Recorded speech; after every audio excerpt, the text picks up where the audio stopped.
Greetings and welcome back to my channel. I decided that because so many people are going to be homeschooling for the 2020-21 year, that I would do a series of what's on my bookshelf. I actually got this idea from one of my favorite books and Facebook pages called The Right Side of Normal. Um, I'll do one bookshelf per video, and so I'm turning around now to show you. I consider this my language arts and history bookshelf. So I'll start at the top. Some of these resources are really old. I purchased them from used books websites, or I got them from used homeschool sales. Some of them are from when I was at Howard, like this Elements of Style. So this is basically where these are the resources for writing. You can see this is a children's dictionary. I'll probably be getting rid of that because my youngest is now 14. Thesaurus, and these are some of their chess resources. My older son used to be a competitive chess player, and my younger son loves chess as well, so I'm keeping those for him to use. Moving on down to my history shelf, which is one of my favorites. So when I'm looking for resources and curriculum, I purchase them from all sorts of events. It could be a festival, it could be a lecture. I just look for resources all over the place. And this particular series I purchased from, I think it was Busy Bee during the holidays. And it's called the Black Legacy Learning Series. And I really like it because it's something that you can use in the morning to get them warmed up while you're making breakfast. It's historical figures and word searches. Word searches are really great for developing vocabulary and getting a young person to focus on spelling and that kind of thing. So I purchased three. I don't know where the other one is, and I can't get this on the shelf. So, oh, here's the second one. Seek and Learn. I'm trying to get the lighting right for you. So these are really nice. Is there a website? Yes. There's the website, sankofafe.com. All right, so let me keep going. So a lot of these resources, like if I'm on Facebook or somebody is making a comment about something and they reference a book, I will go to Amazon and I will search up the book and I'll save it just as my filing system. But then I try to always find it at a black bookstore, and if I can't, I look at a used website. And then Amazon is my absolute last resort because he already has enough money. So I have an atlas of African American history and politics, everything you need to know about history homework. We mostly focus on Pan-African history, of course, but I use some of those resources just to, round it out. These are great history resources that I purchased from Sankofa Bookstore here in Washington, D.C.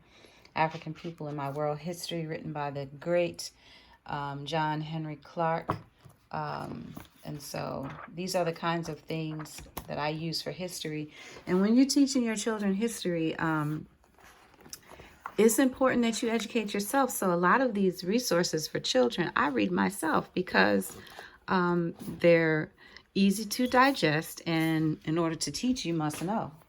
I love this book. I purchased it because A, it's beautiful, and the illustrations are actual watercolor paintings, but more importantly, many of these historical figures are what my children learn about in Pan-African history class. Look at this one of Dr. Kwame Nkrumah.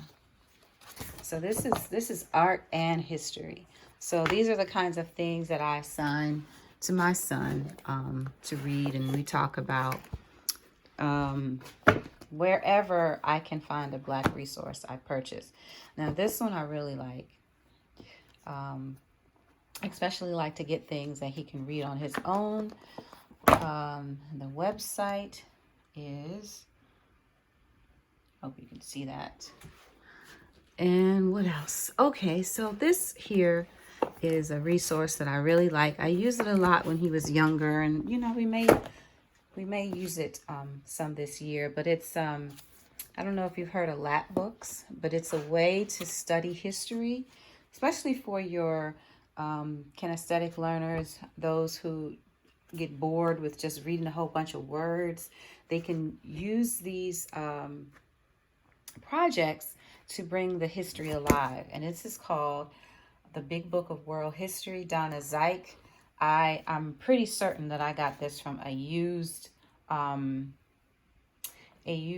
book site, and I will link some of those sites in my in the description box. This here is another one of my favorites. I got this from a used book site, and it's called Modern African Leaders.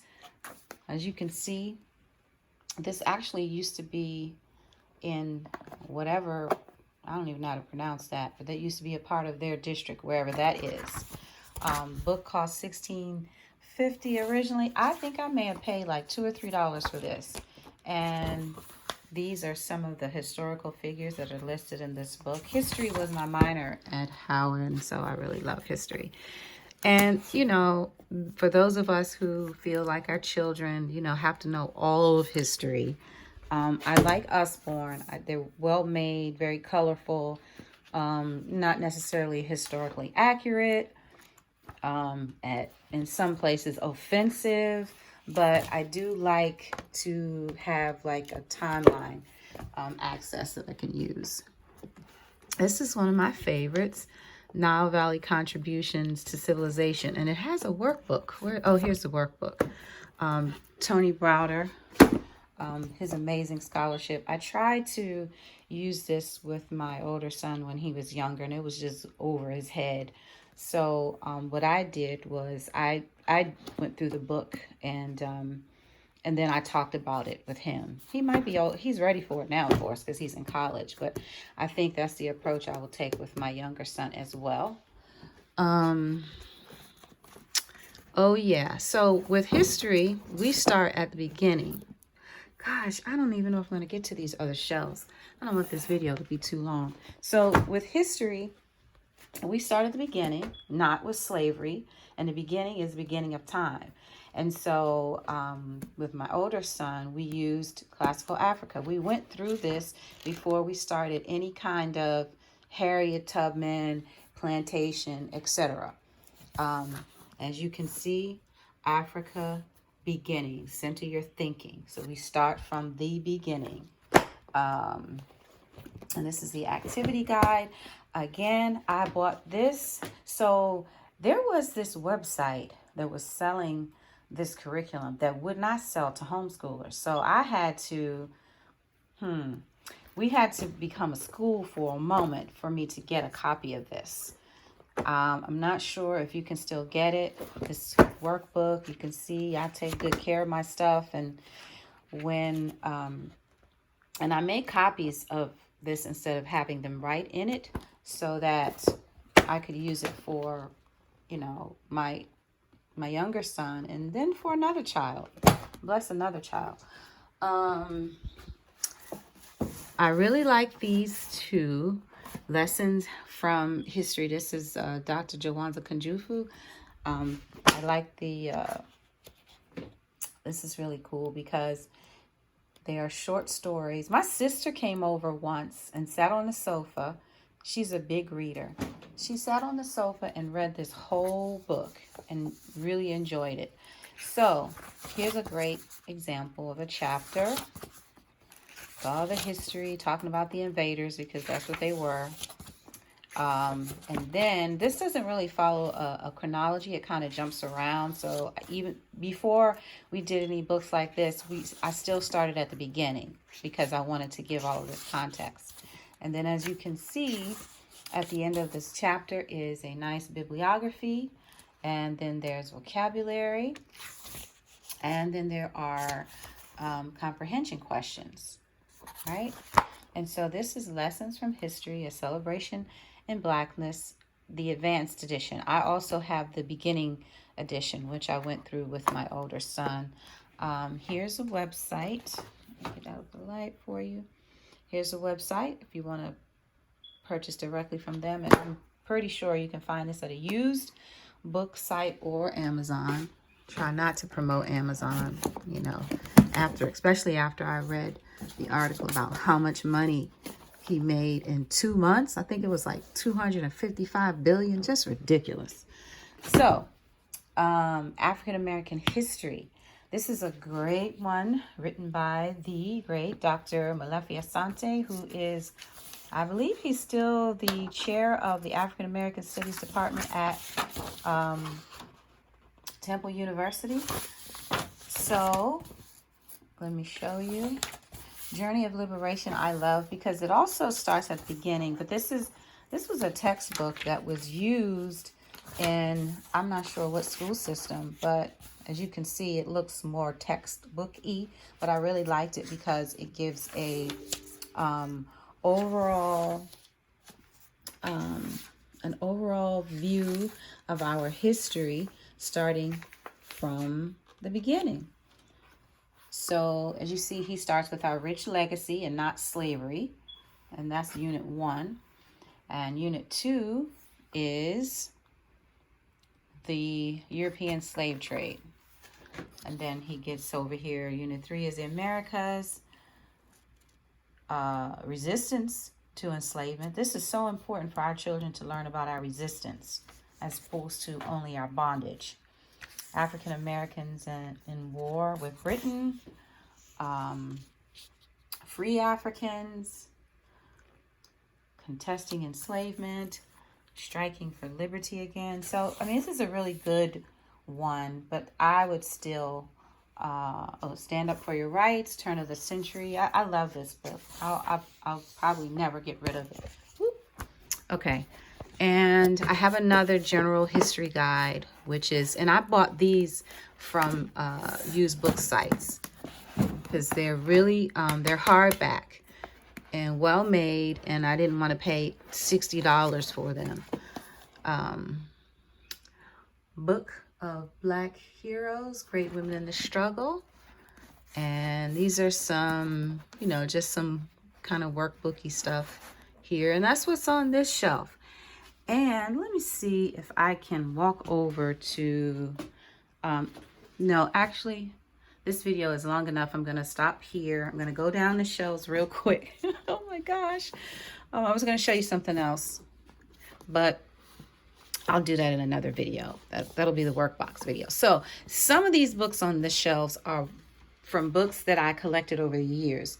I read a book written by an African-American author who said that every Black home should have its own private library. And I really took that to heart because I'm an avid reader and it just made sense.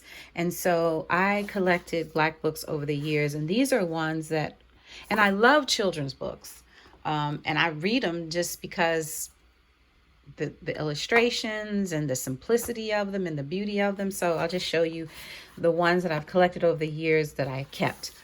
So this is Kadir Nelson. He's one of my favorite illustrators. I kept these two because they were illustrated by him. Let me see.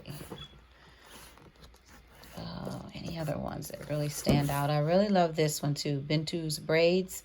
What's the name of this book company? I love their work. Let me see. It's not Usborne. It's another one that's like multicultural.